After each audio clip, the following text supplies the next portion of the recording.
अस्सलाम वालेकुम students. Last time हम लोगों ने अपना फर्स्ट चैप्टर बेटा स्टार्ट किया था, तो जिसमें हमने थोड़ा सा एंटरप्रेन्योर के बारे में रीड किया था, जिसमें मैंने आपको बताया भी था कि जो एंटरप्रेन्योर होते हैं बेसिकली ये रिस्क टेकर्स होते हैं, जो बिजनेस के अंदर पैसा लगाते हैं और रिस्क लेते हैं ताकि इनको मैक्सिमम जो है वो रिवॉर्ड मिल सके। और रिवॉर्ड के बारे में मैंने आपको बताया भी था कि रिवॉर्ड का मतलब प्रॉफिट है। अगर हम लोग बात करें एंटरप्रेन्योर की, तो जो सबसे बड़ा इस वक्त हमारे पास एक एंटरप्रेन्योर जिसने सबसे बड़ा रिस्क लिया, वो बेटा याहू की कंपनी थी, जिसने अपनी एक साइट लॉन्च की थी। उस साइट का नाम था .com के नाम से। इस साइट को इंट्रोड्यूस करवाने का मकसद बेसिकली ये था कि वो तमाम लोग जो बेरोजगार हैं, वो बजाय कहीं ऑफिस के चक्कर लगाएं, इस साइट के ऊपर अपनी सारी की सारी डिटेल्स वो पुट करते थे, जिसे हम बायोडाटा यानी कि सीवी का नाम देते हैं, कि उनकी क्वालिफिकेशन क्या है, उनका नाम क्या है, डेट ऑफ बर्थ, जो जो क्वेश्चन थे इनके वो सारे के सारे फिल किए जाते थे। और अपनी क्वालिफिकेशन वगैरह सारा कुछ एंटर कर देने के बाद, तो जो उनकी क्वालिफिकेशन से रेलिवेंट जॉब होती थी ना, ये इदारा उनको इन्फॉर्म करता था कि आपकी जॉब से रिलेटेड यानी कि आपकी एजुकेशन से रिलेटेड फलां इदारे के अंदर स्पेस है, आप वहां पर जाकर अपनी जॉब स्टार्ट कर सकते हैं। अब प्रॉब्लम ये क्रिएट हुई कि जब इस कंपनी ने ये बिजनेस स्टार्ट किया तो ये ज्यादा अरसा नहीं चल सका। 1996 के अंदर इन्होंने बेसिकली ये साइट लॉन्च की थी, और 2014 या 13 के राउंड अबाउट ये कंपनी जो है ये बंद हो गई। कंपनी जो है वो अपने सिस्टम को वैसे नहीं चला सकी जैसे वो चला रही थी। शुरू शुरू में इस कंपनी की इनकम बहुत अच्छी थी, बहुत इन्होंने मुनाफा भी वहां पे गेन किया, लेकिन मैंने आपको पहले बताया रिस्क टेकर होते हैं, रिस्क लेते हैं। जब तक इनको प्रॉफिट हो रहा होता है ये अपने बिजनेस को रन करते हैं, और जब इनको लॉस होना शुरू हो जाए तो देन ये अपने बिजनेस को फिर वहां पर क्लोज कर देते हैं। तो यही उसने ऊपर लिखा हुआ है, कहता है एंटरप्रेन्योर्स कौन होते हैं? Risk taker in the private enterprise. Private enterprise एक प्राइवेट इदारा होगा जिसके अंदर ये रिस्क वगैरह जो है वो अपने लेंगे। नेक्स्ट स्लाइड जो हमारे पास आती है बेटा, उस नेक्स्ट स्लाइड का नाम है with the name of 6 eras in history of business. कहता है बिजनेस जो है वो 6 सदियां लगी उस बिजनेस को आज की मौजूदा सूरत हाल में आने में। उन 6 eras के नाम मैं अभी आपके सामने यहाँ पे वन बाय वन ले रहा हूँ, जो आप लोगों की स्क्रीन पे अगर आप लोग देखें तो आप लोगों को लेफ्ट साइड के ऊपर नजर आ रहे हैं। सबसे पहला जो एरा आप लोगों के पास आया, जो सबसे पहली जो सदी जिसे उर्दू में कहा जाता है, जो आप लोगों के पास आई थी, उसका नाम था कॉलोनियल। सेकंड आप लोगों के पास है इंडस्ट्रियल रेवोल्यूशन। थर्ड है industrial entrepreneurs. Fourth production. Fifth है आप लोगों के पास जिसका नाम है मार्केटिंग। और सिक्स जो आप लोगों के पास है उसका नाम है with the name of relationship. अगर इन 6 की 6 हम लोग यहाँ पर इरास की बात करें, तो जो सबसे पहला इरा आप लोगों के पास आता है जिसका नाम है कॉलोनियल, ये बेसिकली वो एरिया है जिसमें हम लोग बात करते हैं कि जब शुरू में हम लोगों ने बिजनेसेस करने शुरू किए, तो बेटा सबसे पहले जो बिजनेस किए गए थे इब्तदा के अंदर वो एग्रीकल्चर था। रीजन ये कि उस वक्त पूरी दुनिया की आबादी बहुत कम थी। आबादी कम होने की वजह से जगह हमारे पास खाली थी, और लोगों ने वहां पर उस वक्त जिस चीज को प्रेफर किया वो खेती बाड़ी थी, जिसको हम लोग यहाँ पे नाम देते हैं प्राइमरी एग्रीकल्चरल का। कि वहां पर लोगों ने सबसे पहले खेती बाड़ी करनी शुरू की। लेकिन वक्त गुजरने के साथ साथ जिस तरह से लोगों के पास नॉलेज आना शुरू हुआ, तो लोगों ने एग्रीकल्चर के साथ साथ कुछ इंडस्ट्रीज लगाई। तो जब इंडस्ट्रीज को लगाया गया तो फिर आप लोगों का इंडस्ट्रियल रेवोल्यूशन यानी कि सेकंड एरा आप लोगों का स्टार्ट हो गया। इस एरा को जिस वक्त स्टार्ट किया गया तो इसमें प्रोडक्शन की गई। मैस प्रोडक्शन बेटा कहा जाता है कि बड़े पैमाने के ऊपर चीजों को तैयार करना। ये मैस प्रोडक्शन का मीनिंग मैंने आप लोगों को बताया। अब बड़े पैमाने पर जिस वक्त चीजों को तैयार करना था, तो जारी बात है कि चीजों को तैयार करने के लिए आप लोगों के पास कुछ पढ़े लिखे लोग होने चाहिए। मैंने यहाँ पर ये नहीं कहा कि 100% क्वालिफाइड लोग हों, कुछ पढ़े लिखे लोग। लाइक उस दौर में जो क्वालिफिकेशन नॉर्मली लोगों की होती थी उनको ऑफर करवा दी गई, भाई अगर आपको कुछ भी पढ़ना लिखना आता है तो आप लोग आ जाएं, आप लोगों के लिए जॉब है। और फिर उन लोगों को मशीनरी की मदद से सिखाया गया कि आप लोगों ने किस तरीके से अपनी प्रोडक्शन करनी है। तो बेटा इंडस्ट्रियल रेवोल्यूशन के अंदर हम लोगों ने कुछ पढ़े लिखे लोगों को बिजनेस का हिस्सा बनाया, और हिस्सा बनाने के साथ साथ हम लोगों ने उनको काम करने का तरीकेकार बताया कि आप लोगों ने किस तरह से चीजों को तैयार करना है, और वो जो चीजें तैयार की जाएंगी वो सारी की सारी चीजें मशीनरी की मदद से बेटा तैयार करनी है। थर्ड वन आप लोगों के पास आया इंडस्ट्रियल एंटरप्रेन्योर्स।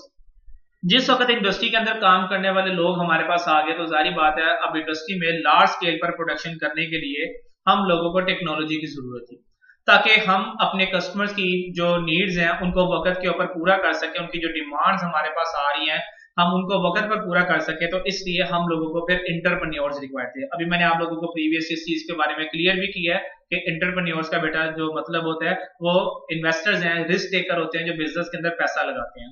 तो इन लोगों ने फिर जो है वो आप लोगों के इंटरप्रेन्योर्स को सर्च किया और इंटरप्रेन्योर्स की बेस मदद से इन्होंने अपनी एडवांस टेक्नोलॉजी यानी कि जदीद जो उस दौर के अंदर टेक्नोलॉजी थी उसको इंट्रोड्यूस करवाया, जिससे मैक्सिमम जो है वो डिमांड वगैरह को हम लोग कस्टमर्स की पूरा कर सकते हो।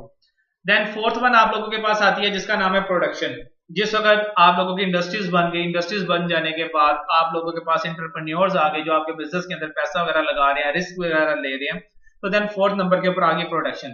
प्रोडक्शन में यहाँ पे अगर आप देखें तो सबसे पहले लिखा हुआ है emphasise on producing more goods faster. कहता है जब प्रोडक्शन की बात की गई तो तमाम लोगों के दिमाग में सिर्फ एक ही बात थी कि भाई चीज स्पीड में तैयार होनी चाहिए, यानी कि कस्टमर की डिमांड आई हमारे पास और वो चीज दूसरी तरफ हमारी रेडी हो जानी चाहिए। जैसे आज के दौर में अगर हम लोग देखें तो बहुत सारी ऑर्गेनाइजेशंस ऐसी हैं जो प्रोडक्शन में इस वक्त जो है वो एम्फसाइज है, यानी कि फास्टेस्ट प्रोडक्शन कर रही है। अगर इसकी एग्जांपल मैं आप लोगों को दूं तो इसके एग्जांपल में मैं यहाँ पे आप लोगों की गवर्नमेंट की एग्जांपल दे देता हूँ। अगर हम गवर्नमेंट के पास जाते हैं तो गवर्नमेंट जो है अगर मैं उसको जाके ये कहूँ कि जनाब मुझे 100 पिज़्ज़े रिक्वायर्ड है, तो वो अपनी सबसे पहले स्टॉक में जाकर देखेगा कि मेरे पास पिज़्ज़े कितने अवेलेबल है। देखने के बाद वो फिर आपको रिप्लाई करेगा सॉरी सर मेरे पास तो इस वक्त इतनी गुड्स अवेलेबल नहीं है। ऑन द अदर हैंड अगर हम दूसरी तरफ एग्जांपल इसकी कंपेयर करते हैं अपनी केक्स एंड बेक्स के साथ, तो बेटा केक्स एंड बेक्स आजकल लाइव प्रोडक्शन करता है। अगर आप उसको वहां पे जाके लाइव बेकिंग जिसको हम लोग नाम देते हैं, अगर हम वहां पर जाकर उसको कहेंगे जनाब हमें 100 पिज़्ज़ास रिक्वायर्ड है, तो वो कहेंगे सर आप हमें सिर्फ और सिर्फ 20 से 30 मिनट्स का टाइम दें, अभी कभी चीज बनकर आपके सामने आ जाएगी। तो दैट्स अ प्रोडक्शन जिसमें हम लोगों ने क्या किया कि वो तमाम चीजें जिनकी बेस के ऊपर प्रोडक्शन होनी थी हमने उन सबको एक जगह पे इकट्ठा कर लिया, और इकट्ठा करने से हमें फायदा क्या हुआ, जब जिस वक्त जितनी डिमांड आती है हम उतनी चीज को वहां पर क्या करते हैं प्रोड्यूस कर देते हैं। सेकंड हमारे पास आ गया जो सेकंड लास्ट है उसका नाम है बेटा मार्केटिंग। मार्केटिंग में फिर ये था कि हम लोगों ने कस्टमर्स की नीड को समझने के लिए उनकी जरूरियात के मुताबिक हम लोगों ने प्रोडक्ट्स बनानी शुरू की, जिसमें हम लोगों ने उनके ओपिनियन वगैरह भी लिए। हम लोग फिर इस तरीके से जो है वो अपना मैसेज उनको कन्वे करते हैं, लाइक किसी टीवी एड के जरिए या किसी रोड के ऊपर बैनर वगैरह लगाकर, जिसमें हम बताते हैं कि जनाब ये चीज आपके लिए जो है वो कितनी बेनिफिशियल है, जो चीज आप चाहते हैं वो चीज हम लोगों ने इसके अंदर यहाँ पर प्रोड्यूस कर दी हुई है, आप उस चीज से मैक्सिमम बेनिफिट जो है वो यहाँ पर गेन कर सकते हैं। तो मार्केटिंग बेसिकली ना आज के दौर में एक सबसे हैवी टूल है जिसके जरिए हम लोगों को अपनी प्रोडक्ट खरीदने के लिए सेटिस्फाई कर लेते हैं। लाइक इसकी सबसे बड़ी एग्जांपल अगर आप देखें तो रमजान के अंदर ना नॉर्मली अफ्तारी से पहले अगर आप कभी ऑब्जर्व करें तो टीवी के ऊपर आप लोगों को अफ्तारी से थोड़ी देर पहले एक एड दिखाया जाता है कोक या पेप्सी वालों का, जिसमें वो दिखाते हैं कि दस्तरखान एक लग गया जिसमें डिफरेंट किस्म के जो है उन्होंने वहां पे खाने वगैरह रखे हुए हैं, लेकिन उसी तरह दिखाते हैं कि जैसे ही इधर से अफ्तारी का ऐलान हुआ लोगों ने मुंह में खजूर डाली और साथ ही वो क्या करते हैं कोल्ड ड्रिंक को ओपन कर लेते हैं। तो दैट्स अ मार्केटिंग जिसमें आपने अगले को जो है वो कन्विंस करना है कि जनाब आप जो चीज चाहते हैं वो हम बनाते हैं, आपकी जो डिमांड है वो हम पूरी कर सकते हैं। इसलिए आप लोगों ने मार्केटिंग में जो है वो कस्टमर की साइकी, जो कस्टमर का माइंड है ना, उसको रीड करते हुए उसके ऊपर अटैक करना होता है कि जनाब आपकी तमाम जरूरियात जो है वो हम पूरी कर रहे हैं। लेकिन अगर आज की हम लोग बात करें तो लास्ट पॉइंट आज के पॉइंट के ऊपर रिलेट करते हैं जिसका नाम है रिलेशनशिप। आज के दौर में बेटा अगर कोई भी चीज सेल आउट करनी हो या कोई भी प्रोडक्शन आप लोगों ने करनी हो तो बिजनेसमैन सबसे पहले अपने रिलेशनशिप को यूज करते हैं। वो रिलेशनशिप उसके लिए क्या है कि वो अपने कस्टमर्स के साथ राब्ते करेगा, कस्टमर्स को कहेगा कि जनाब आए आप हमारे ओल्ड कस्टमर हैं, आप आकर हमसे ये चीज लेकर जाएं, हम आपको बेनिफिट ये दे देंगे कि अगर आप एक परचेज करते हैं एक आपको साथ में फ्री दे देंगे। या फिर इसका एक दूसरा टूल वो यूज कर लेते हैं जिसमें वो कहते हैं कि जनाब अगर चीज जो है वो लेट्स सपोज 1000 रुपीज की है तो हम आपको वो 1000 रुपीज की चीज विद डिस्काउंट आप लोगों को वो 100 रुपीज या 200 रुपीज उसमें से माइनस करके 900 या 800 इतने की दे देंगे जितना वो डिस्काउंट अफोर्ड कर सकते हैं। ये भी नहीं होगा कि वो अपने आप को नुकसान के अंदर ले जाए। नंबर जो आप लोगों का इसी का सेकंड जो पॉइंट इसके अंदर आ जाता है, अपने पुराने कस्टमर्स के साथ साथ वो अपने एम्प्लॉइज उनको बेनिफिट देते हैं कि जनाब आप लोग भी ये चीजें जो है वो अपने रिलेटिव्स वगैरह के अंदर जो है वो प्रमोट करें। लाइक अगर मैं आप लोगों की ही एग्जांपल लूं तो आप लोग भी हमारे इंस्टीट्यूट के अंदर किसी ना किसी के रेफरेंस से ही आए हुए हैं, तो दैट्स अ रिलेशनशिप बेटा। ये रिलेशनशिप इसी चीज का तो नाम है कि आप लोगों ने एक प्रोडक्ट के बारे में जब किसी को बताना है तो उसको बताने के लिए आप लोगों ने पहले आपस में लिंक होंगे तो वो आप लोगों को बता सकेंगे ना। तो यही चीज होती है इसके अंदर। रिलेशनशिप में हम लोग क्या करते हैं, लोगों के साथ अपने ताल्लुकात बनाते हैं, और वो जो ताल्लुकात बनाए जाते हैं वो अपने इंडिविजुअल कस्टमर्स या अपने एम्प्लॉयज या जो हमारे सप्लायर या जो हमारे अदर बिजनेसेस होते हैं उनके थ्रू हम अपने मैसेजेस को यहाँ पर क्या करते हैं, कन्वे करते हैं। नेक्स्ट स्लाइड जो बेटा हमारे पास आती है, उस स्लाइड में वो कह रहे हैं managing the technology revolution. Basically आज के दौर में जो टेक्नोलॉजी है बेटा वो बहुत ही अहम रोल प्ले करती है। उसकी रीजन ये है कि आज से काफी अर्सा पहले लोग मैनुअली काम करते थे, और मैनुअली काम करने की वजह से उस काम के अंदर कोई ना कोई प्रॉब्लम क्रिएट हो जाती थी। उस प्रॉब्लम के सलूशन के लिए कि भाई आइंदा हमें किसी किस्म की कोई प्रॉब्लम जो है वो फेस ना करनी पड़े, हम लोगों ने टेक्नोलॉजी का जो है वो सहारा ले लिया, हमने टेक्नोलॉजी को इस्तेमाल करना शुरू कर दिया। अब टेक्नोलॉजी को इस्तेमाल करने से हम लोगों को यहाँ पे कुछ बेनिफिट्स हुए। अब इन बेनिफिट्स की अगर बात करूं तो उन बेनिफिट्स में बेटा सबसे पहले नंबर के ऊपर जो हमें बेनिफिट हुआ, कहता है new goods and services for customer. हमें पता चल गया कि भी हमने अपने कस्टमर के लिए नई चीजें या नई खिदमत जो है वो किस तरह से बनानी है। उसके बाद सेकेंडली हम लोगों ने जो टेक्नोलॉजी के इस्तेमाल की वजह से जो अपने कस्टमर को एक और बेनिफिट पहुंचाया, वो बेनिफिट क्या है, वो है रिड्यूस्ड प्राइसिंग या रिड्यूस प्राइसेस आप इसको कह सकते हैं। अब टेक्नोलॉजी के इस्तेमाल की वजह से प्राइसेस भी जो है ना बेटा वो रिड्यूस हुई है। उसकी रीजन ये है कि पहले अगर मैं कहूँ कि एक प्रोडक्ट को बनाने के लिए मैं 100 वर्कर्स का इस्तेमाल करता था, तो मैंने वो 100 वर्कर्स की जगह पे अब सिर्फ 5 वर्कर्स रखे हुए हैं और मैं एक मशीनरी की बेस के ऊपर वो चीज बना रहा हूँ, तो जारी बात है जो मैंने पहले अपने खर्चे मजदूरों के भी निकालने थे वो खर्चे ऑटोमेटिकली वहां पर क्या हो जाएंगे, आप लोगों के रिड्यूस हो जाएंगे। और सबसे बड़ा बेनिफिट जो टेक्नोलॉजी के आने की वजह से बेटा हम लोगों को हुआ, वो बेनिफिट क्या है, make early product obstacle. Obstacle बेटा रुकावट को कहा जाता है। अगर हमारी प्रोडक्ट के अंदर किसी भी किस्म की कोई भी रुकावट है तो उस रुकावट को हम टेक्नोलॉजी की मदद से क्या कर लेते हैं, यहाँ पर रिमूव कर लेते हैं। अब नेक्स्ट पॉइंट जो इसी के अंदर हमारे पास आता है, इस टेक्नोलॉजी की इंफॉर्मेशन हम लोगों को मिलती कहां से है, तो उसके लिए यहाँ पर आप लोगों के मेंशन किया हुआ है कि इंटरनेट के जरिए हम ये सारी की सारी इंफॉर्मेशन यहाँ पर क्या करते हैं, ले लेते हैं। टेक्नोलॉजी की सबसे बड़ी एक एग्जांपल यहाँ पर आपके सामने लिखी हुई है, वो इंटरनेट है। आज के दौर में हमें अगर किसी भी किस्म की कोई भी प्रॉब्लम फेस होती है तो हम इंटरनेट के जरिए उस प्रॉब्लम का सलूशन जो है वो ढूंढ लेते हैं। लाइक आप अपनी ही एग्जांपल ले लें, अगर आप लोगों ने कोई भी वीडियो सर्च करनी हो तो आप लोग किसका सहारा लेते हैं, इंटरनेट का। आप इंटरनेट में उसी वक्त या उसको यूट्यूब को ओपन करते हैं, उसके ऊपर उसका नाम लिखते हैं, मूवी आपके सामने आ जाती है। तो दैट्स अ बेटर टेक्नोलॉजी। अगर मोबाइल के ऊपर आप लोगों को इंटरनेट की सहूलत दी ही ना जाती तो क्या आप किसी किस्म का कोई डाटा, कोई किसी किस्म की उसके अंदर से पिक्चर निकाल सकते थे या उसके ऊपर कोई चीज अपलोड कर सकते थे।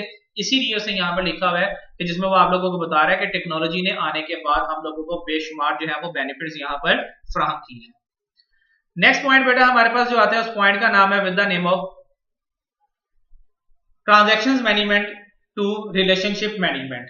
अब हम लोगों ने ट्रांजैक्शन और रिलेशनशिप मैनेजमेंट इन दोनों के बारे में यहां पर रीड करना है। ट्रांजैक्शन मैनेजमेंट बेसिकली एक ऐसा प्रोसेस है जिसमें हम लोग ये कहते हैं कि हम लोगों ने जो प्रोडक्ट अपनी यहां पर बनाई है, एज ए बिजनेसमैन हम लोगों को ये लगता है, या एज ए एम्प्लॉय आप ये समझ लें कि हम लोगों को ये लगता है कि वो जो प्रोडक्ट यहाँ पर बनाई गई है, जिसके बारे में से यहाँ पे लिखा हुआ कहता है building and promoting product in hope to covering cost and earn acceptable profit. जिसमें हम लोगों को ये लगता है कि जो चीज हम लोगों ने बनाई है इस चीज में हमारे सारे के सारे खर्चे पूरे हो जाएंगे और ये चीज हम लोगों को कुछ ना कुछ बेनिफिट भी देकर जाएगी। ये है ट्रांजैक्शन मैनेजमेंट। ट्रांजैक्शन मैनेजमेंट में सिर्फ इस चीज की बात, दो चीजों की करनी है आप लोगों ने। आपने इन दो चीजों से हटकर बात ही करनी। पहला पॉइंट क्या है कि जो प्रोडक्ट हम लोगों ने बनाई है वो प्रोडक्ट हमारे खर्चे पूरे करती है। नंबर 2, उस प्रोडक्ट के अंदर हमें कुछ ना कुछ बेनिफिट भी है। अगर इसकी एग्जांपल दूं तो मार्केट में मिलने वाला एक बॉल पॉइंट हम लोगों को 10 रुपए का मिलता है। अब 10 रुपए के उस बॉल पॉइंट के अंदर जारी बात है कंपनी ने अपने खर्चे भी निकाले हुए हैं और कंपनी ने उसके अंदर अपना प्रॉफिट भी रखा हुआ है। That's a transaction management. अगले नंबर पे हमारे पास आ जाती है जिसका नाम है रिलेशनशिप मैनेजमेंट। अब रिलेशनशिप मैनेजमेंट क्या है? रिलेशनशिप मैनेजमेंट में हम लोग अगर बात करें तो जिसमें हम लोग कहते हैं कि इस मैनेजमेंट के जरिए या इस तरीके कार के जरिए हम अपने कस्टमर्स को एक बार जो है वो अटैच करते हैं और उनको देखते हैं कि हमारे कस्टमर हमारी प्रोडक्ट को कितनी मरतबा यूज कर रहे हैं। कहीं ऐसा तो नहीं कि कस्टमर ने एक मरतबा हमारी प्रोडक्ट को खरीदा और सेकंड टाइम उसने हमारी प्रोडक्ट को नहीं खरीदा। क्यों? क्योंकि कस्टमर अगर खरीदेगा तो बेनिफिट उसको भी होगा और बेनिफिट यहाँ पर इदारे को भी होगा। तो रिलेशनशिप मैनेजमेंट में आप लोगों ने ये देखना है कि जो आपके कस्टमर्स हैं क्या वो आपकी प्रोडक्ट को लेने के बाद, उसको खरीद लेने के बाद सेटिस्फाई भी हैं कि नहीं है। कहीं ऐसा तो नहीं कि आपकी प्रोडक्ट को परचेज करने के बाद वो सेटिस्फाई नहीं है। अब इसे होगा क्या, हम चीज तो बना लेंगे, प्रॉफिट भी उसके अंदर अपना रख लेंगे, लेकिन जब कस्टमर उस चीज को खरीदेगा ही नहीं तो ना तो कस्टमर को उस चीज के अंदर कोई फायदा, ना फिर हम लोगों को उसके अंदर कोई फायदा। तो रिलेशनशिप मैनेजमेंट यही बताती है कि जब आप कोई भी प्रोडक्ट अपनी बनाते हैं तो आप लोगों ने इस चीज को जरूर वहां पर चेक करना है कि क्या इसके अंदर कस्टमर के लिए और क्या इसके अंदर हमारे लिए दोनों के लिए फायदा है कि नहीं है। अगर तो कस्टमर को फायदा नजर आएगा तो हमें भाई उसके अंदर फायदा है, अगर कस्टमर को उसके अंदर फायदा नजर नहीं आएगा तो हमें भी उसके अंदर किसी किस्म का कोई फायदा नहीं है। नेक्स्ट, जो सबसे इंपॉर्टेंट स्लाइड बेटा हमारे पास आती है, उस इंपॉर्टेंट स्लाइड का नाम है creating value through quality and customer satisfaction. आज के दौर में किसी भी कस्टमर के माइंड के अंदर अपनी वैल्यू क्रिएट करना यह सबसे मुश्किल काम है, क्योंकि उसकी रीजन ये है कि आप लोगों ने सेटिस्फाई करना होता है अपने कस्टमर को ताकि वो आपकी चीज को दोबारा खरीदे। ये बेसिकली आपकी वैल्यू है। अगर एक बंदा एक ही चीज के पीछे भागता चला जाए ना तो उसको वैल्यू का नाम दिया जाता है। लाइक अगर मैं बात करूं किसी भी बच्चे की, छोटे बच्चे की, तो उससे अगर एक बात पूछी जाए भी हाँ आपने क्या करना है बड़े होकर, तो वो एक ही आंसर करता है जी मैंने डॉक्टर बनना है। तो उसके ज़हन में जो डॉक्टर है ना वो बेसिकली एक वैल्यू है। अब उस वैल्यू की बेस के ऊपर कस्टमर सेटिस्फेक्शन होती है। हम अगले के माइंड को रीड करते हुए उसको वैसी ही प्रोडक्ट वहां पर बनाकर देते हैं। तो जब वैसी ही प्रोडक्ट बनाकर देंगे वो उसको यूज करेगा तो बेटा वो सेटिस्फाई होगा, जिसको हम लोग यहाँ पर नाम देते हैं कस्टमर सेटिस्फेक्शन का। अब कस्टमर सेटिस्फेक्शन की डेफिनेशन को भी रीड कर देता हूं। Ability of a goods and services to meet और access a buyer needs and expectations. कहता है कि ये वो चीज होती है या वो सर्विसेज होती हैं हमारे पास जिनके इस्तेमाल से या जिनके अंदर ये खूबी हो कि वो किसी भी कस्टमर की जो सेटिस्फेक्शन, जो उसकी जो जरूरियात हैं या जो उसकी नीड्स जिसको हम लोग यहाँ पे नाम दे रहे हैं, जो उसकी एक्सपेक्टेशन, जो उसकी सोच है, उसको पूरा कर सकती हो। इन तमाम चीजों को पूरा करने के लिए जो मेन पॉइंट आता है वो है developing a world class workforce. आप लोगों के पास जो आप लोगों की लेबर है वो दुनिया की बेस्ट लेबर होनी चाहिए। अगर बेटा आपके पास दुनिया की बेस्ट लेबर नहीं होगी तो आप एक अच्छी प्रोडक्ट भी इंट्रोड्यूस नहीं करवा सकेंगे। इसीलिए आज के दौर में एक अच्छी टीम को साथ लेकर चलना ये भी बहुत मुश्किल काम है। उसकी रीजन ये है कि अगर आप एक ऐसे बंदे को अपनी टीम का हिस्सा बनाना चाहते हैं जो बहुत ज्यादा क्वालिफाइड है, जो आपके बिजनेस को बहुत ज्यादा बेनिफिट पहुंचा सकता है, तो जाहिर बात है उसकी सैलरी भी उतनी हैवी होगी। तो बिजनेस मैंने इस चीज को भी देखना है कि आया जिस बंदे को मैं अपने बिजनेस का हिस्सा बना रहा हूं, नो डाउट वो मुझे बेनिफिट भी पहुंचा रहा है ये, लेकिन क्या उसके बेनिफिट इतने हैं मेरे बिजनेस को कि क्या मैं उसकी सैलरी वहां पर पे कर सकता हूं। तो इसके लिए जो है वो developing a world class workforce का उसने यहाँ पर जिक्र किया हुआ है, जिसमें वो कह रहा है अ स्किल्ड एंड नॉलेजेबल वर्कफोर्स। कहते हैं पढ़े लिखे और काबिल लोग होने चाहिए आप लोगों के पास, इन एन एसेंशियल रिसोर्सेज, जिनके पास हर तरह के जराए होने चाहिए for keeping pace with the allocating rate of change in today business world. कि भाई मैं अगर बात करूं ये ऐसे लोग होने चाहिए कि अगर इनके सामने किसी भी किस्म की कोई परेशानी आ गई है तो इनके पास उसका सोल्यूशन होना चाहिए। तो इस तरह की अगर आप लोगों के पास फोर्स होगी तो तभी आप लोग कामयाब हो सकेंगे, लेकिन अगर इस तरह की फोर्स आप लोगों के पास नहीं है तो आप बेटा वहां पर कामयाब भी नहीं हो सकते। इसीलिए से यहाँ पे जो सबसे पहले नंबर के ऊपर फोकस भी क्रिएट करवाया हुआ है वो किस चीज के ऊपर करवाया हुआ है, कहता है developing a world class workforce. अगर बात करूं यहाँ पर इसकी एग्जांपल दूं तो दुनिया में इस वक्त जो सबसे महंगा एक एम्प्लॉय जो काम कर रहा है वो माइक्रोसॉफ्ट वर्ड के अंदर है।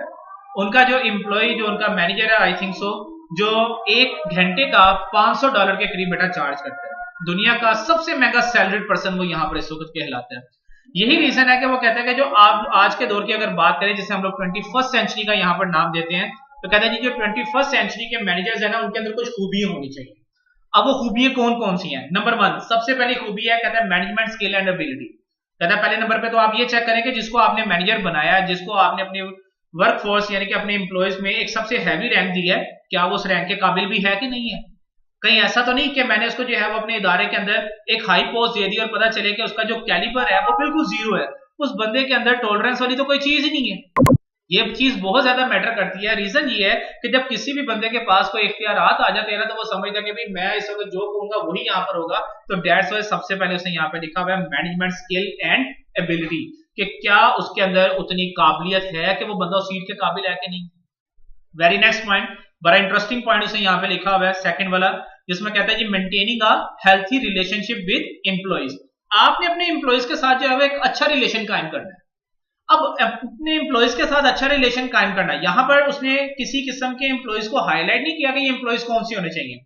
ये एम्प्लॉय हो सकता है कि आपके वो वाले हों जो आपके साथ बैठकर काम कर रहे हो, ये वो भी एम्प्लॉय हो सकते हैं जो आपके ऑफिस में आपके साथ बैठकर काम ना कर रहे हो, लोड स्टाफ के लोग हों, है तो उसी इदारे का हिस्सा। तो कहता है कि भाई अपने एम्प्लॉयज के साथ हमेशा आपने क्या करना है, एक हेल्थी रिलेशन रखना है, एक अच्छा ताल्लुक आप लोगों ने कायम करके रखना है। अगर आप लोगों का अपने एम्प्लॉयज के साथ अच्छा रिलेशन नहीं होगा तो उसमें दो प्रॉब्लम फेस करनी पड़ सकती है। प्रॉब्लम नंबर 1 कि जब आपको कोई प्रॉब्लम आएगी, आप उनसे कोई चीज डिमांड करेंगे तो वो भी आपको आगे से आंसर कर देंगे, आप मेरी प्रॉब्लम में तो मेरे काम नहीं है तो मैं आपकी प्रॉब्लम में आपके काम क्यों हूं। नंबर 1। नंबर 2, कल को अगर उनको कोई अच्छी अपॉर्चुनिटी मिलेगी तो वो आपको छोड़कर चले जाएंगे।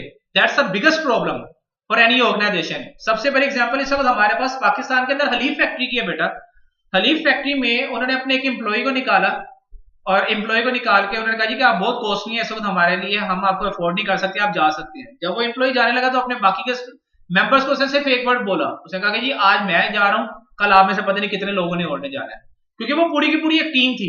उस बंदे के सिर्फ इतना कहने की देर थी बेटा 200 एम्प्लॉय उस इदारे का क्विट करके चला गया उस बंदे के पीछे पीछे कि भाई अगर ये बंदा नहीं रहा तो हमारी फिर यहां पर क्या वैल्यू रही। दैट्स अ टीम, उसने अपनी टीम बनाई हुई थी। अब उसका कंपनी का नुकसान ये होगा कि आज तक 2004 से लेकर आज तक हलीफ वैसे मार्केट के अंदर नहीं आ सकी जैसे 2004 से पहले थी। 2001, 2002, 2003 तक, ये 3 साल तक जो है मुसलसल हलीब नंबर 1 आप लोगों की जो है वो डेयरी के मुकाबले में, यानी कि दूध और मक्खन वगैरह या क्रीम वगैरह के मामले में नंबर 1 आप लोगों का जो है ये ब्रांड आता था। लेकिन आज देख लें मार्केट के अंदर उसका नामो निशान ही नहीं है। अगर कहीं पे दुकान पे वो आपको मिल भी जाएगा तो एक कॉर्नर के ऊपर दुकानदार ने रखा होगा। रीजन क्या है? कहता है maintaining a healthy relationship with employees. उसने अपने एम्प्लॉइज के साथ अगर रिलेशन रखा होगा तो बिजनेस कामयाब करेगा ना। जब रिलेशन ही नहीं होगा तो बिजनेस भी कामयाब नहीं हो सकता। जो पॉइंट नंबर 3 है बेटा, आज के दौर में ये पॉइंट नंबर 3 सिर्फ रीड करने की हद तक है, रियलिटी में इसका कोई इस्तेमाल नहीं है। कहता है जी ability to learn from their mistake. आप अपनी गलतियों से सीखें। हमारे यहां कितने ऐसे लोग हैं जो अपनी गलतियों से सीखते हैं। लाइक कभी हम लोगों ने खुद बैठकर, अगर हम, मैं मिसाल दे रहा हूं कि अगर हम कोई बिजनेस कर रहे हैं तो हमने कभी खुद बैठकर इस बिजनेस के बारे में, या हम अगर स्टूडेंट हैं तो स्टूडेंट के बारे में कभी हमने अपने आप को सोचा कि यार आज मैं जो है वाकई डॉक्टर बन सकता था, मैंने जिंदगी में क्या गलती की कि जिसकी वजह से मैं डॉक्टर नहीं बन सका। मेरी कोई ना कोई वीकनेस तो होगी ना, तो उसी को तो मिस्टेक का नाम देते हैं। कहता है आपने जो गलतियां की है ना, आप उन गलतियों से सीखें। अगर आप अपनी गलतियों से सीख नहीं ना सकते तो इसका मतलब है कि आप आगे कामयाब नहीं हो सकते।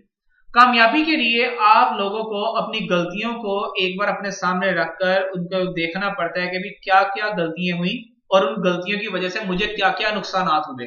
तो हर मैनेजर जो है, नॉर्मली जो अच्छे मैनेजर है ना, वो इन चीजों को अपने सामने रखते हैं। अच्छे मैनेजर आज के दौर के अंदर हैं बड़े लिमिटेड से, लेकिन उनकी एक सबसे बड़ी खूबी यही आप लोगों के पास आती है जिसका नाम है ability to learn from their mistake, कि वो अपनी गलतियों से हमेशा सीखते हैं। लाइक अगर एक कोई गलत डिसीजन हो गया, उस डिसीजन की वजह से कंपनी को थोड़ा सा नुकसान हो गया, तो आइंदा वो इस चीज को अपने ज़हन में रखेंगे कि भी मैंने इस तरह का डिसीजन करना ही नहीं है। लाइक अगर बिजनेस की बात की जाए तो सबसे ज्यादा इस वक्त जो पूरी दुनिया के अंदर बिजनेस किया जाता है बेटा, वो सोल ट्रेडरशिप का बिजनेस है, जिसे सोल प्रोप्राइटरशिप भी कहा जाता है, जिसमें एक मालिक होता है। अब जारी बात है अगर एक मालिक है, उसको कोई बंदा पीछे से हाइपर कर रहा है, तो जारी बात है वो गुस्से के अंदर कोई ना कोई डिसीजन कट जाएगा, और वो डिसीजन मे भी उसके लिए सही हो, मे भी उसके लिए गलत हो। इसीलिए तो एक टर्म भी बोली जाती है कि कभी भी गुस्से और खुशी में किसी किस्म का फैसला ना करें, हो सकता है उस फैसले के अंदर आप कोई ना कोई गलती कर जाए। तो दैट्स अ थिंग कि अगर आपने किसी परेशानी में कोई फैसला किया या किसी खुशी में कोई फैसला किया और वो फैसला गलत साबित हो गया, तो उस गलती से सीखें कि आज के बाद आपने इस तरह का कोई काम नहीं करना। नंबर 4 के ऊपर है, कहते हैं डिलीवरिंग क्रिएटिव अप्रोच। आप लोगों का जो मैनेजर है उसकी ये खूबी होनी चाहिए कि उसकी जो सोच है ना वो क्रिएटिव होनी चाहिए। क्रिएटिव अप्रोच आप इसको इस सेंस में कह सकते हैं कि आगे बढ़ने का उसके अंदर जज्बा हो, हमेशा कुछ कर दिखाने की उसके अंदर जब तक जिद्दोजहद या जब तक उसके अंदर हिम्मत नहीं होगी, जब तक उसकी ये सोच नहीं होगी कि यार मैं ये चीज कर सकता हूं, तब तक वो एक अच्छा मैनेजर नहीं हो सकता। ये क्रिएटिव अप्रोच है। लाइक अगर मैं कहूँ कि मैंने आपको एक काम दिया कि भी लैपटॉप बना के दिखाएं बगैर किसी से पूछे बछाए, और अगर आप आगे से ये कह देंगे कि मैं तो बना ही नहीं सकता, मुझे तो पता ही नहीं चीजों को जोड़ा कैसे जाता है, इसका मतलब है आप एक अच्छे मैनेजर नहीं है। क्रिएटिव अप्रोच क्या, यार कुछ ना कुछ करो तो सही ना। आप पुर्जों को जब जोड़ोगे तो चलो मैं कहता हूं यार 100% नहीं तो क्या 25% या 10% भी नहीं वो सही होंगे। अगर 10% सही होगे तो इसका मतलब है 90% मिस्टेक। तो ऊपर वाला पॉइंट क्या कह रहा था, ability to learn from their mistake, अपनी गलतियों से सीखें। अब आपने जो चीज गलत की है आप उसको सीखें, ये नहीं कि आप इसको दोबारा से जो है वो गलत करके चले जा रहे हैं। तो क्रिएटिव अप्रोच में आपने कुछ नया, कुछ जज्बा हो आपके अंदर के जिसमें आप कुछ नई चीज करके अगले के सामने वहां पर क्या कर सकते हो, प्रेजेंट कर सकते हो। और आखिर में जो पॉइंट उसे यहाँ पे लिखा हुआ है, कहता है they should be able to correct themselves. कहता है इन तमाम ऊपर वाले 4 पॉइंट से पहले आप अपने आप को सही करें। अगर आप खुद सही नहीं है तो आपको आपके सामने काम करने वाला हर बंदा जो है वो गलत नजर आएगा, लेकिन जब आप सही हैं तो आपको हर बंदा भी सही नजर आएगा।